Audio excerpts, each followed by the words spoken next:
বন্ধুরা যারা আমার ওয়েল উইশার অনেকেই জিজ্ঞেস করছেন যে আমি কেমন আছি, তাদেরকে বলি আমি মোটামুটি আছি, খুব ভালো না, এখনো শুকায়নি, অনেক জায়গায় আবার অনেকটা একটু একটু টেনেছে, ব্যথা যন্ত্রণা আছে। আমার জন্য সব থেকে ডিফিকাল্ট হলো যখন ড্রেসিং করায় কাকিমা, তখন আমি এই ওষুধটা পার্টিকুলার, এই ওষুধটা এটা এরকম ড্রপ টাইপের, এটা নাকের মধ্যে যখন টানি আমি পুরো একদম অবশ হয়ে যায়, মানে অ্যানাস্থেসিয়া টাইপের।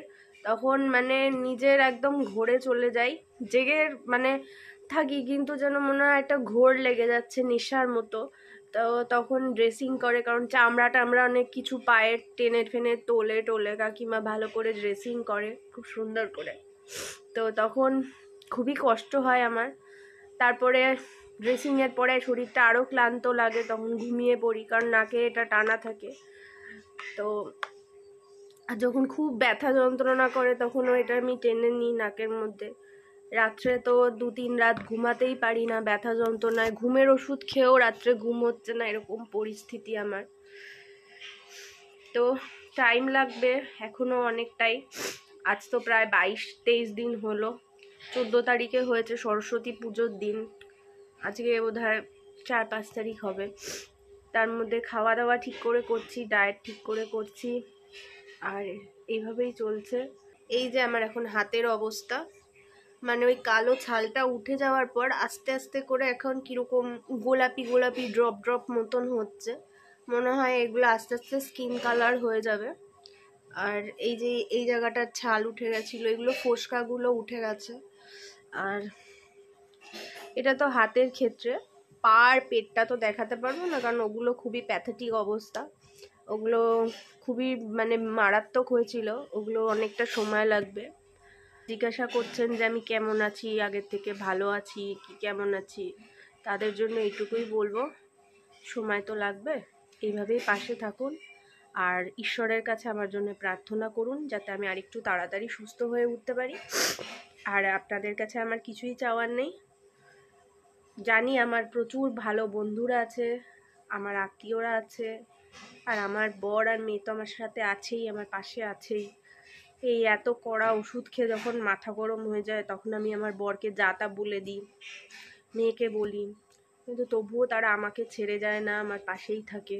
এই সময় আমার বন্ধুরাও আমার অনেক হেল্প করে, দেখতে আসছে অনেকেই বন্ধুরা, আত্মীয়রা। তাছাড়া একটা কথা না বললেই নয়, এছাড়া আমার পাড়ার লোকও প্রচুর সাপোর্টিভ, মানে পাড়ার লোকে আমাকে সত্যিই ভালোবাসে। যে আজকে আমার মানে পাড়াতেই তো সরস্বতী পুজোর প্যান্ডেলে এরকম একটা দুর্ঘটনা হয়েছে, তো পাড়ার লোকেও প্রচুর খোঁজ খবর নিচ্ছে, আমার বাড়িতে দেখতে আসছে, ইভেন আমাকে আমার বরের কাছে খোঁজ খবর নিচ্ছে আমার। সত্যি পাড়ার লোকেরা অসময়ে আমার পাশে রয়েছে, তার জন্য তাদেরকেও ধন্যবাদ। তাছাড়া আমার কিছু কিছু আত্মীয়রাও খুবই মানে হেল্পফুল, সবাই খোঁজ নিয়েছে, খোঁজ খবর নিচ্ছে, দেখতে এসছে, তাদেরকেও অনেক ধন্যবাদ, যে বিপদের সময় তারা তো আমার পাশে রয়েছে, তো তাদেরকেও ধন্যবাদ। আর আমার যে কাজের দিদি কাজ করতো, সেও আমার এখন ভালো করেই কাজকর্ম করছে দিদি, কারণ এই সময় তো একটু পরিষ্কার পরিচ্ছন্ন থাকার বেশি প্রয়োজন। দেখুন এই যে আমার কাজের দিদি, এই দিদিও আমার পাশে রয়েছে, অনেক সাপোর্ট করে আমার, এসে কাজ পরিষ্কার পরিচ্ছন্ন করে করছে, জানে দিদি অসুস্থ। তাছাড়া রান্নার একজন মাসি রাখা হয়েছিল, রান্নার মাসি রান্না প্রথম 2 দিন খুব ভালো করেছে, তারপরে এমন রান্না করতো যে খেতে পারতাম না, খুবই মানে বাজে রান্না করতো, মাছ ফাছ আস্তে আস্তে গন্ধ লাগতো। তারপর এখন হোম ডেলিভারি বলা হয়েছে একটা এক জায়গার থেকে, সেখান থেকে খাবার আসে, আমরা খাচ্ছি, ভালোই করে সেখানে, অসুবিধা হচ্ছে না। আর তাছাড়া আমার বর তো রয়েছেই। এছাড়াও আমার জিমের যারা বন্ধু বান্ধব দিদিরা আছে, জিমের যে স্যার আছে, তারাও মোটামুটি এবেলা ওবেলা ফোন করে খোঁজ নেয় সবাই। এমনকি কিছু কিছু জিমের দিদিরা আছে, তারা ফোন করেও বলেছে যে তুই আরেকটু সুস্থ হ, আমরা ওই মানে 10-12 তারিখ নাগাদ তোকে দেখতে যাব, তুই কেমন আছিস, আমাদেরও খুব খারাপ লাগছে তোর মতন একটা ছটফটে হাসি খুশি মেয়ে এরকম হয়েছে, আমাদেরও ভাল লাগে না। জিমের যেদিন এরম হয়েছে সেদিনকে আমরা কেউ শুনে আর জিম করিনি, বাড়ি চলে গেছি, তাদেরকেও ধন্যবাদ, সেসব দিদিদের আর কি বলবো বন্ধুদের সকলকে ধন্যবাদ। আর জিমের বৌদি, রাখালদা, ওদেরকেও ধন্যবাদ, কারণ সবাই আমার খুব খোঁজ খবর নিচ্ছে এই বিপদের সময়।